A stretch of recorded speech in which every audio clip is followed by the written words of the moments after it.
विश्व दिव्यांग दिवस के मौके पर आज हम कई सालों से दिव्यांग बच्चों के लिए काम कर रही ह्यूमन चेन की सचिव डॉक्टर उज़्मा कमर का पैगाम आप तक पहुंचाएंगे। साथ ही कुछ ऐसे दिव्यांग बच्चों से भी आपको मुखातिब करवाएंगे जिनका हुनर देखकर आम इंसान की आंखें चौंधिया जाती हैं। और इन दिव्यांग बच्चों को लेकर ह्यूमन चेन ख़ासतौर से डॉक्टर उज़्मा कमर किस तरह से जन जन तक जानकारियाँ पहुँचाना चाहती हैं उसको भी समझने की कोशिश करेंगे, क्योंकि डॉक्टर उज़्मा कमर उस दबे कुचले तबके को ऊपर उठाना चाहती हैं जिसको आम तौर पर हीन भावना से देखा जाता है।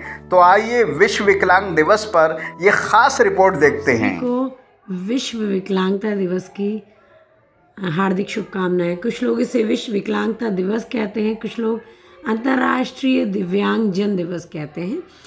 तो बेसिकली ये दिन जो है वो इसलिए होता है कि हम जो दिव्यांग लोग हैं उनकी उपलब्धियां, उनके साथ जो लोग भी काम कर रहे हैं उनके बारे में बात करें। दिव्यांगता की जो लिमिटेशंस हैं, जो उनके रास्ते में अवरोध आते हैं, उसके बारे में बात करें और उसको रोकने के लिए हमें कैसे समाज को जागरूक करना है इसके बारे में बात करें।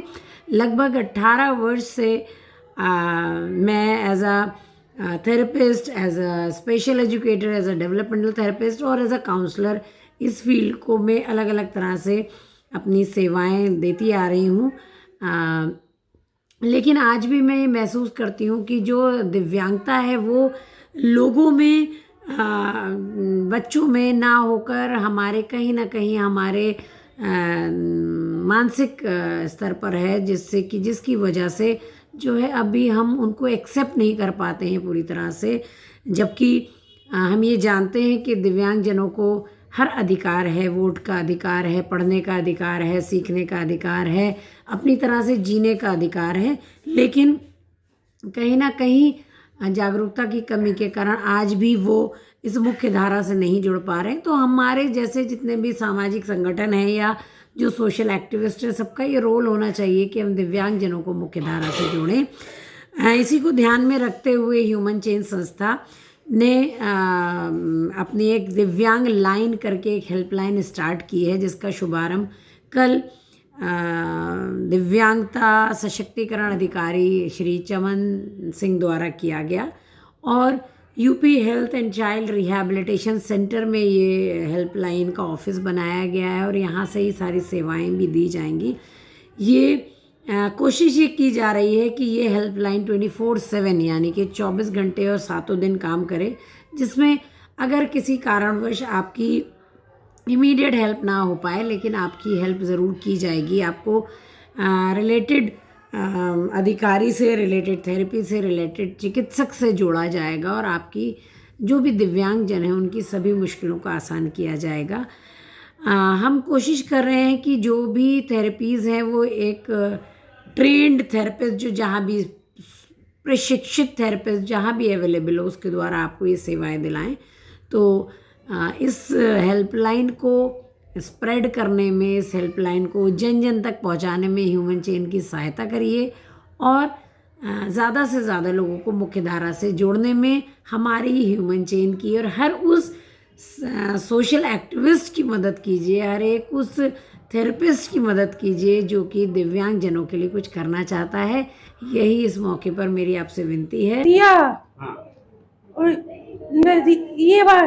ये कब है जुड़ी गत्ता। अच्छा अच्छा। और दिवाली के लिए क्या तैयार कर रहे हैं? तेराड़ी पूजा करते हैं। अच्छा। सोने बिछाए। अच्छा।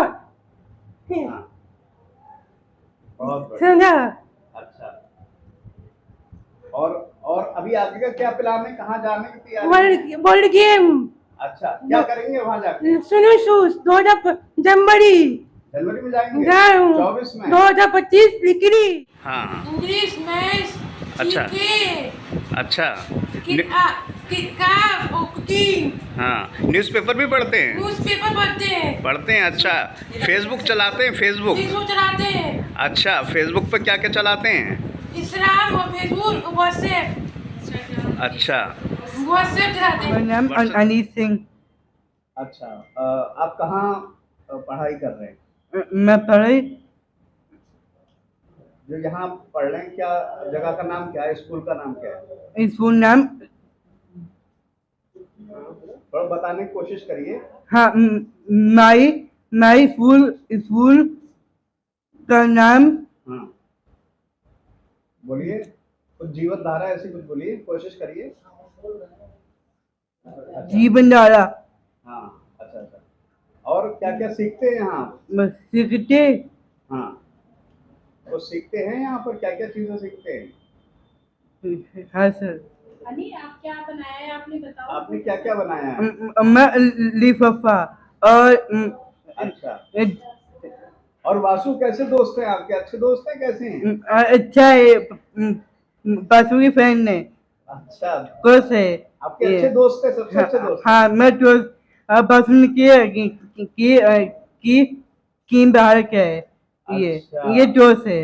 आपने क्या क्या बनाया है? मैं टीए।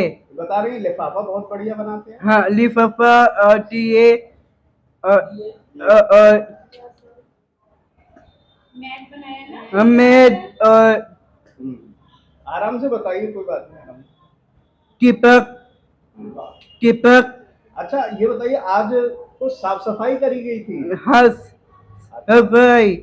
हाँ, डालो साहब अच्छा। और सोचा साहब, हम्म, कोसी साहब, टिबल साहब सब। एग्जाम की गई, इसमें 30% से ज्यादा स्कूल ही नहीं जाते, मतलब ऐसे हालात हैं। और हम सब इस बात से वाकिफ हैं, तमाम सीनियर मेरे बैठे हैं, कि जो डिस्ट्रिक्ट हॉस्पिटल वहाँ उन्हें अपना प्रमाण पत्र भी बनवाने में दिव्यांग बच्चों को बड़ी कठिनाई है।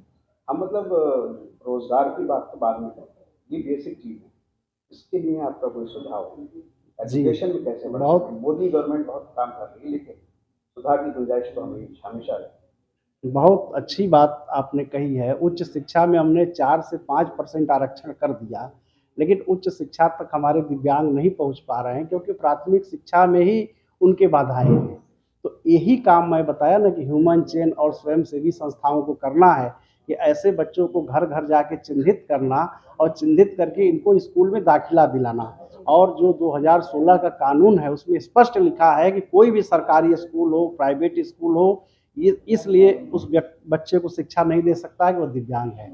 और इसके अलावा भी ऐसे बच्चों के स्पेशल स्कूल, भारत का कोई भी शहर नहीं है जहाँ स्पेशल स्कूल नहीं चलते, लेकिन जागरूकता की कमी है, अवेयरनेस की कमी है। सरकार के स्तर से प्रयास में कोई कमी नहीं है, लेकिन इसमें और अधिक हमको जागरूक करने की आवश्यकता है। दूसरा, प्रमाण पत्र की बात आपने एकदम बिल्कुल सही, मैंने शुरू में यह विषय रखा कि प्रमाण पत्र जितने दिव्यांग हैं अभी उनके नहीं बन पा रहे हैं, कठिनाई आ रही है। प्रमाण पत्र को और ज़्यादा सुलभ करने के लिए सरकार ने ऑनलाइन कर दिया।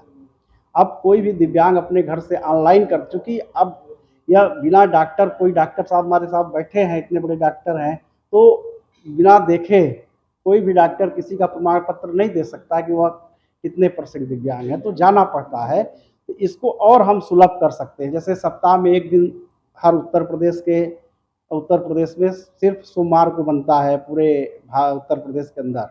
हमने वाराणसी में मंगलवार को भी शुरू करा दिया, बृहस्पतिवार को भी शुरू करा दिया, तो सप्ताह में 3 दिन बनने लगा। तो बरेली के भी लोग हैं, स्वयंसेवी संस्थाएं हैं, हमारे पीपी सिंह भाई साहब हैं और लोग हैं, और लिखे सीएमओ को लिखे, सीएमओ को लिखे, सीएमओ पे दबाव बनाए कि मेडिकल बोर्ड बना दे। और अगर वो कहते हैं कि डॉक्टर, सीएमओ साहब का हमेशा कहना है, पूरे देश में मैं लगभग दौरा किया हूँ, मुझे अनुभव है कि डॉक्टर की कमी है। अगर डॉक्टर की कमी है तो ऐसा प्रावधान है कि प्राइवेट डॉक्टर जो इसके विशेषज्ञ हैं उनका भी बोर्ड बना के वो कर सकते हैं, ये उनके पास अधिकार है। तो ऐसे हम प्राइवेट डॉक्टरों के भी एक मेडिकल बोर्ड बना लें, और बोर्ड बना के 100% हम पहले उनका प्रमाण पत्र बनाएं, और प्रमाण पत्र बनने के बाद UDID कार्ड बनवाएं। उनको बस में भी सुविधा मिलेगी, इससे उनको रेल में भी सुविधा मिलेगी। और अनिवार्य हो गया है, अब बिना UDID कार्ड के न पेंशन मिलने वाली है, न उनको कोई रियायत, कोई सुविधा मिलने वाली। जिस तरह आधार कार्ड जरूरी है, उसी प्रकार से दिव्यांग के लिए UDID कार्ड अब जरूरी करने का समय आ गया। एक बात जोड़ना चाहूँगी, क्योंकि हमारे पास सुविधाएं हैं, लोगों को पता भी है, लेकिन वही कहना है कि ऐसा नहीं कि आम जनता में जागरूकता की कमी है। हमारे बहुत से ऐसे विशेषज्ञ भी हैं जो बहुत सी दिव्यांगताओं के बारे में जानते ही नहीं हैं, और मतलब थोड़ा टाइम की कमी की वजह से कई बार ऐसा होता है, क्योंकि किसी भी डिसेबिलिटी के लिए आपको एक टाइम में असेसमेंट नहीं हो सकता, आप एक बार में नहीं पहचान सकते, उसके लिए थोड़ा टाइम टेकिंग प्रोसेस होता है।